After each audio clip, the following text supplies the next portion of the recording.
ആദ്യം തന്നെ അമ്മ മാതാവിനും ഉണ്ണീശോയ്ക്കും ഒരു കോടി നന്ദി.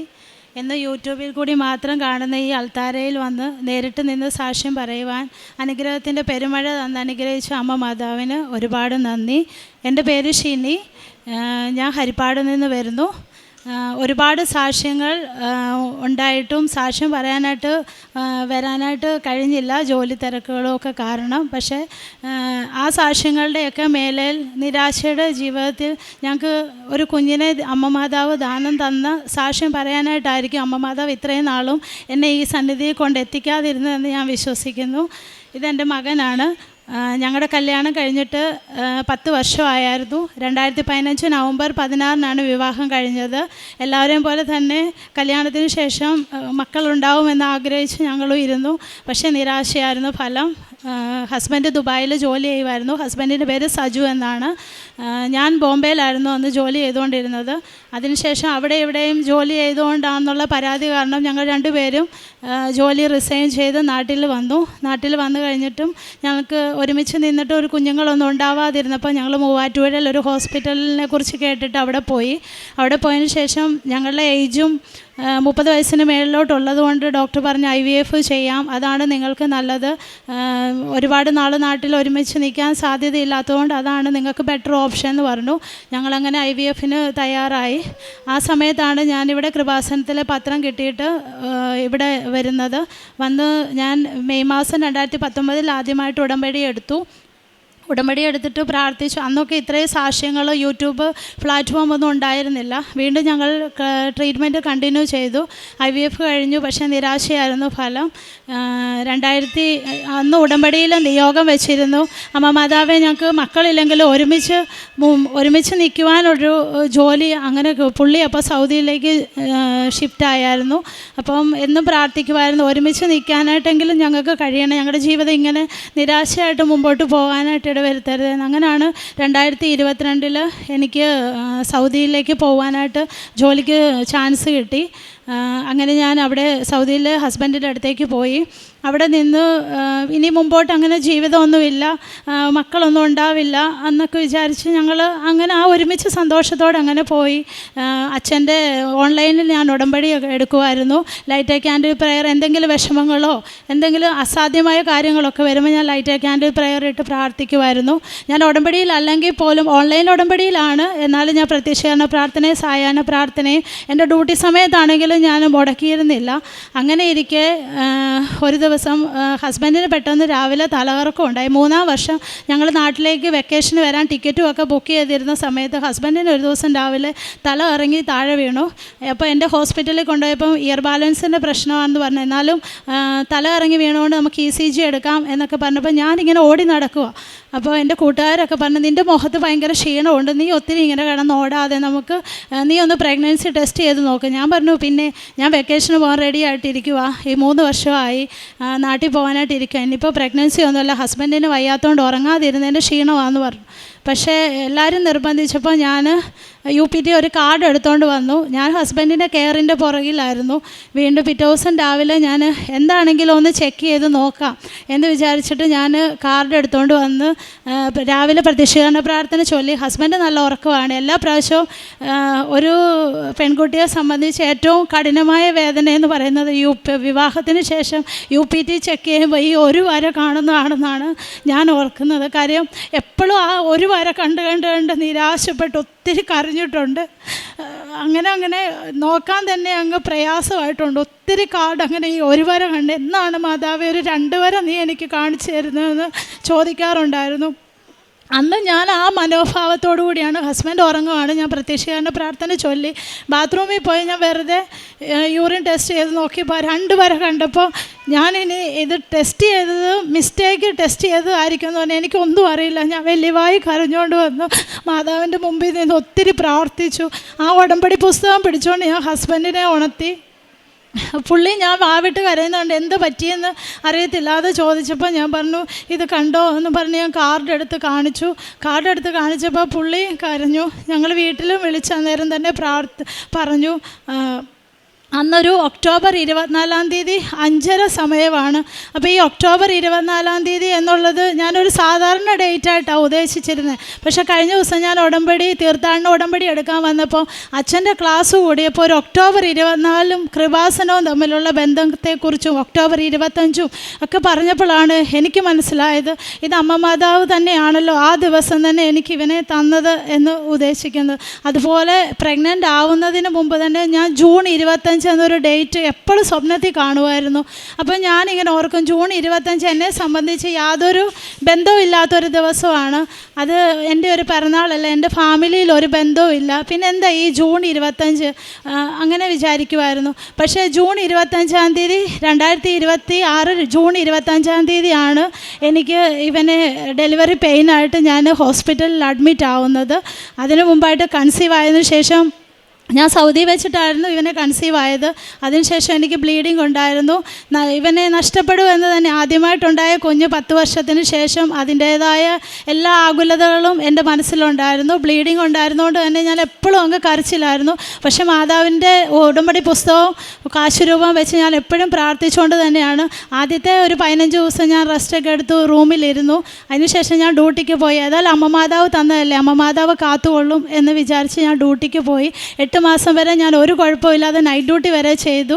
എനിക്കൊരു പ്രശ്നങ്ങളൊന്നും ഇല്ലായിരുന്നു.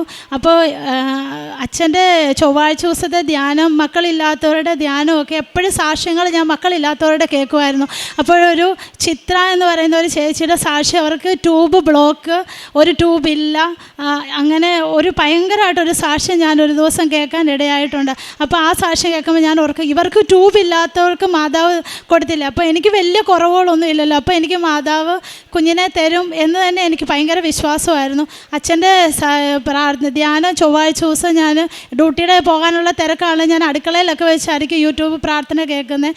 ലാസ്റ്റത്തെ പ്രാർത്ഥനയിൽ ഞാൻ വയറ്റി കൈവച്ച് എന്നും പ്രാർത്ഥിക്കുമായിരുന്നു. എനിക്ക് വേണ്ടി, മക്കളില്ലാത്തവർക്ക് വേണ്ടി ഞാൻ പ്രാർത്ഥിക്കുമായിരുന്നു. അന്നേരം ഞാൻ പറയുമായിരുന്നു, ഞാൻ മച്ചിയായിട്ടാണ് ഇങ്ങോട്ട് വന്നത് മാതാവേ, ഞാൻ വയറ് നിറഞ്ഞു പോവുകയാണെങ്കിൽ നിന്നെ കാണാതെ ഞാൻ എൻ്റെ വീട്ടിൽ പോവില്ല എന്ന് ഞാൻ പറയുമായിരുന്നു. ആ വാക്കുകൊണ്ട് തന്നെ ഞാൻ പ്രഗ്നൻ്റ് ആയിക്കഴിഞ്ഞ് 8-ാം മാസം നാട്ടിലേക്ക് ഡെലിവറിക്ക് വന്നു. ഇവിടെ ബൈപ്പാസ് റോഡൊക്കെ വർക്ക് നടക്കുന്നതുകൊണ്ട് ഭയങ്കര ട്രാഫിക്കാണ്, കട്ടറാണ് എന്നൊക്കെ പറഞ്ഞു. പക്ഷെ ഞാൻ പറഞ്ഞു ഇല്ല, മാതാവിന് ഞാൻ കൊടുത്ത വാക്കാണ്, മാതാവിനെ കാണാതെ ഞാൻ ഗർഭിണിയാണ്, വീട്ടിൽ പോവില്ല, അതുകൊണ്ട് ഞാൻ ഇവിടെ വന്നേ പോകൂ എന്ന് പറഞ്ഞ് ഞാൻ ഇതുവഴി തന്നെ വന്നു. 7 മണിക്ക് ഫ്ലൈറ്റ് ഇറങ്ങി 11 മണിയായപ്പോഴാണ് ഞാൻ ഇവിടെ വന്നത്. ഗേറ്റൊക്കെ അടച്ചിട്ടുണ്ടായിരുന്നു, ഭയങ്കര ഇരുട്ടുമൊക്കെ ആയിരുന്നു. എന്നാലും ഞാൻ അവിടെ കാർ ഇറങ്ങി ഇവിടെ വന്ന് ഈ ഗേറ്റിന് മുമ്പിൽ മാതാവിൻ്റെ രൂപത്തെ നോക്കി ഞാൻ പ്രത്യക്ഷീകരണ പ്രാർത്ഥനയും ചൊല്ലി നേർച്ചയിട്ടിട്ട് ഞാൻ പോയി. എനിക്ക് ഇത്രയും വലിയ ക്രൗഡിലോട്ടൊന്നും അത്രയും യാത്ര ചെയ്ത് വരാനായിട്ടൊന്നും കഴിയുന്നില്ലായിരുന്നു ആ അവസ്ഥയിൽ. അത് കഴിഞ്ഞിട്ട് ഞാൻ ഡെലിവറിക്ക് മുണ്ടക്കയത്തിന് പോയി. എൻ്റെ നാട് മുണ്ടക്കയമാണ്. അവിടെ പോയി ഡെലിവറി കുറച്ച് കോംപ്ലിക്കേറ്റഡ് ആയിരുന്നു. മാതാവ് സ്വപ്നത്തിൽ കാണിച്ചു തന്ന പോലെ ജൂൺ 25 രാത്രിയിലാണ് എനിക്ക് ഡെലിവറി പെയിൻ വന്ന് ഞാൻ ഇവനെ ഹോസ്പിറ്റലിൽ ഡെലിവറിക്ക് വേണ്ടി പോകുന്നത്. അവിടെ നിന്ന് കുറച്ച് കോംപ്ലിക്കേഷനൊക്കെ ഉണ്ടായിരുന്നു. സിസേറിയൻ ആയിരുന്നു. ഇവന് ഹാർട്ട് റേറ്റ് പെട്ടെന്ന് കുറഞ്ഞു പോയതുകൊണ്ട് അവർ എമർജൻസി സിസേറിയന് വേണ്ടി ജൂൺ 26 രാവിലെ സിസേറിയൻ എടുക്കുമായിരുന്നു. ഡെലിവറിക്ക് ശേഷം കുഞ്ഞിന് കുറച്ച് ഇൻഫെക്ഷനും കാര്യങ്ങളും ഉള്ളതുകൊണ്ട് ഇവനെ മിത്തേരയെന്ന് പറയുന്ന ഹോസ്പിറ്റലിലോട്ട് ഷിഫ്റ്റായി. ഞാൻ അവിടെ തന്നെയായിരുന്നു. അവിടുന്ന് എനിക്ക് ഡെലിവറിയുടെ കോംപ്ലിക്കേഷൻ എന്ന് പറഞ്ഞ പോലെ ബ്ലഡ് ക്ലോട്ട് ഉണ്ടായിരുന്നു വയറിനുള്ളിൽ. അതുമെല്ലാം മാതാവിൻ്റെ പ്രാർത്ഥന കൊണ്ട് അതെല്ലാം മുമ്പോട്ടും എല്ലാം മാറ്റി തന്നു. ഇതാണ് എൻ്റെ മകൻ എസക്കിയേൽ എന്നാണ്. എസക്കിയേൽ എന്ന് പറഞ്ഞാൽ ദൈവം ശക്തീകരിച്ചു എന്നാണ്. ഇവനാണ് എൻ്റെ എസക്കിയേൽ. ഞാൻ ഇവന് വേണ്ടിയിട്ടാണ് പൂർണ്ണ സന്തോഷവതിയായിട്ട് ഇവിടെ നിന്നുകൊണ്ട് പറയുന്നത്. മുമ്പോട്ടും ഇവനെ അമ്മ മാതാവിൻ്റെ കരങ്ങളിൽ ഏൽപ്പിച്ചു കൊടുത്തിരിക്കുന്നു. അവനെ അമ്മ മാതാവ് ഞാൻ എന്നും പ്രാർത്ഥിക്കും, ഞാൻ അവൻ്റെ അമ്മയായാലും നീയാണ് അവൻ്റെ ആദ്യത്തെ അമ്മ, നീ നോക്കണേന്ന്. ഞാൻ ജോലിക്കായിട്ട് ഇവനെ നാട്ടിൽ വിട്ടിട്ടാണ് ഇപ്പോൾ പോകാൻ തുടങ്ങുന്നത്. പക്ഷേ അമ്മ മാതാവ് ഇവനെ സംരക്ഷിക്കുമെന്ന് എനിക്ക് നല്ല ഉറപ്പുണ്ട്. അതുപോലെ ഞാൻ സൗദിക്ക് എക്സാം എഴുതിയപ്പോഴും എക്സാം ഭയങ്കര ടഫായിരുന്നു. 3.5 മണിക്കൂറുള്ള എക്സാം എനിക്ക് ഭയങ്കര പാടായിരുന്നു. ക്വസ്റ്റ്യൻസൊക്കെ പോലും സമയത്തിന് വായിച്ച് തീർക്കാൻ പറ്റുന്നുണ്ടായിരുന്നില്ല. ആകെ ഇനി 1/2 മണിക്കൂർ 35 ക്വസ്റ്റ്യന് നിന്നപ്പോൾ ഞാൻ നോക്കുമ്പോൾ എൻ്റെ അടുത്തിരിക്കുന്ന എല്ലാവരും എഴുന്നേറ്റ് പോകുന്നു, ഞാൻ മാത്രം ഇങ്ങനെ ഇരിക്കുക. എനിക്ക് എന്നാ ചെയ്യണമെന്ന് അറിയത്തില്ല. കൊന്തയിൽ അമ്മ മാതാവിൻ്റെ കാശുരൂപം ഉണ്ടായിരുന്നു. ഞാനത് പിടിച്ചിട്ട് അമ്മ മാതാവ് ഇനി ഞാൻ എന്താ ചെയ്യേണ്ടത്, മൊത്തം ആൻസറും ചെയ്തില്ലെങ്കിൽ ഞാൻ ഫെയിലായി പോവുകയും ചെയ്യുമല്ലോ എന്ന് പറഞ്ഞപ്പോഴത്തേന് ഞാൻ കണ്ണടച്ച് തുറക്കുന്നതിന് മുമ്പ് എനിക്ക് ആ ക്വസ്റ്റ്യൻസ് ഫുള്ള് ഞാൻ എങ്ങനെ തീർത്തു എന്ന് പോലും എനിക്കറിയത്തില്ല. അത് മുഴുവനും എനിക്ക് എഴുതി തീർക്കാനും 500 മാർക്ക് പാസ് മാർക്ക് വേണ്ടടുത്ത് 577 മാർക്ക് എക്സ്ട്രാ തന്ന് അമ്മ മാതാവ് എന്നെ സൗദിക്ക് പറഞ്ഞു വിട്ടു. അവിടെ നിന്നാണ് ഞങ്ങളുടെ ജീവിതം നിരാശയിൽ നിന്ന് സന്തോഷത്തിലേക്കും ഞങ്ങളുടെ കുഞ്ഞ് എസക്കിയേൽ ഞങ്ങളുടെ ജീവിതത്തിലേക്കും വന്നു. പിന്നെ ഞങ്ങൾ താമസിക്കുന്നിടത്ത് വഴിയില്ലായിരുന്നു. ഞങ്ങൾക്കൊരു ഭവനം പണിയണമെന്നുള്ള ആഗ്രഹം കൊണ്ട് ആ വഴി കിട്ടിയെങ്കിലേ ഞങ്ങൾക്ക് അവിടെ എന്തെങ്കിലും ചെയ്യാൻ പറ്റുമായിരുന്നുള്ളൂ. ആ സ്ഥലമുള്ള ആൾ പുറത്തൊക്കെ സ്ഥലം കൊടുക്കുന്നതെന്ന് പറഞ്ഞാലും ഞങ്ങളോട് ആ സ്ഥലം കൊടുക്കുന്നതായിട്ട് പറയില്ല, കാര്യം ഞങ്ങൾ ആവശ്യക്കാരായതുകൊണ്ട്. അന്നേരം ഞാനൊരു ദിവസം എൻ്റെ ഹസ്ബൻഡിന് ഭയങ്കര ആഗ്രഹമായിരുന്നു ആ സ്ഥലം കിട്ടണമെന്നത്. അന്നേരം ഒരു ദിവസം സന്ധ്യയ്ക്ക് ഞാൻ പ്രാർത്ഥിച്ച് കഴിഞ്ഞിട്ട് കൃപാസനത്തിലെ ഉപ്പും കാശുരൂപവും കൈ പിടിച്ചിട്ട് ഞാൻ അതിലേ പോയി. അവരവിടെ ഇല്ലായിരുന്നു. ഞങ്ങളുടെ സ്ഥലവും അവരുടെ വീടും ചേർന്ന് കിടന്നുകൊണ്ട് ഞാൻ ഞങ്ങളുടെ സ്ഥലത്തൂടെ നടന്ന് അവരുടെ വീടിന് ചുറ്റും നടന്ന് ഉപ്പ് വിതറി നന്മ നിറഞ്ഞ മറിയമേ ചൊല്ലി അവരുടെ നടുമുറ്റത്ത് ചെന്ന് കുരിശ് ഉപ്പ് വിതറി കുരിശ് വരച്ചിട്ട് ആ വീടിനോട് ചേർന്ന് നിന്ന് ഞാൻ പറഞ്ഞു, ഈ സ്ഥലം ഞങ്ങൾക്ക് തന്നെ തരണേ, ഇത് കൈവിട്ട് പോവല്ലേ എന്ന് പറഞ്ഞു. പിറ്റേ വർഷം ഞങ്ങൾക്ക് ആ സ്ഥലം അവർ തന്നെ ഇങ്ങോട്ട് വന്ന് ചോദിച്ചു, നിങ്ങൾ സ്ഥലം കൊടുക്കുന്നുണ്ടോ, വീട് വാങ്ങിക്കാനായിട്ട് ഇത് എടുക്കുന്നുണ്ടെങ്കിൽ എടുത്തോളൂ എന്ന് പറഞ്ഞു. കുറച്ച് പൈസ കൂടുതൽ ചോദിച്ചെങ്കിൽ അമ്മ മാതാവ് അതും തന്ന് ഞങ്ങളെ സഹായിച്ചു. ഉടമ്പടിയിൽ ഞാൻ മറന്നുപോയി വെച്ച ഓരോ കാര്യങ്ങളും, ഞങ്ങൾക്കൊരു ഭവനം, എല്ലാ കാര്യങ്ങളും, എൻ്റെ സഹോദരിക്ക് ഒരുപാട് വർഷക്കാലം അവർ വാടക വീട്ടിലായിരുന്നു, അവർക്കൊരു ഭവനം, ഒരുപാട് ഞങ്ങളുടെ ജീവിതത്തിൽ ചെറുതും വലുതുമായ ഒത്തിരി അനുഭവങ്ങൾ അമ്മ മാതാവ് തന്ന് അനുഗ്രഹിച്ചു. എല്ലാത്തിനും അമ്മ മാതാവിനും തിരുക്കുമാരനും ഒരുപാട് നന്ദി. സാക്ഷ്യം പറയാൻ താമസിച്ചതിന് അൾത്താരയിലെ മാതാവിനോടും ഉണ്ണീശോയോടും ക്ഷമയും ചോദിക്കുന്നു. മത്തായിയുടെ സുവിശേഷം 9-ാം അധ്യായം 22 വാക്യങ്ങൾ. യേശു തിരിഞ്ഞ് അവളെ നോക്കി അരുളി ചെയ്തു, മകളെ, ധൈര്യമായിരിക്കുക, നിന്റെ വിശ്വാസം നിന്നെ രക്ഷിച്ചിരിക്കുന്നു. പരിശുദ്ധ അമ്മയുടെ പ്രത്യക്ഷീകരണ സാക്ഷിയായിട്ട് ഷിനി എസ് പൗലോസ് ഹരിപ്പാട് തൻ്റെ അനുഭവ സാക്ഷ്യം നമുക്ക് മുമ്പിൽ പങ്കുവെക്കുകയായിരുന്നു. പരിശുദ്ധ അമ്മയിലൂടെ നിരവധി അനുഗ്രഹങ്ങൾ ഈ മകളുടെ ജീവിതത്തിൽ പരിശുദ്ധ അമ്മ നൽകി അനുഗ്രഹിച്ചിരുന്നാൽ ഈ അൾത്താരയ്ക്ക് മുമ്പിൽ വലിയൊരു നിയോഗമെന്ന് പറയുക.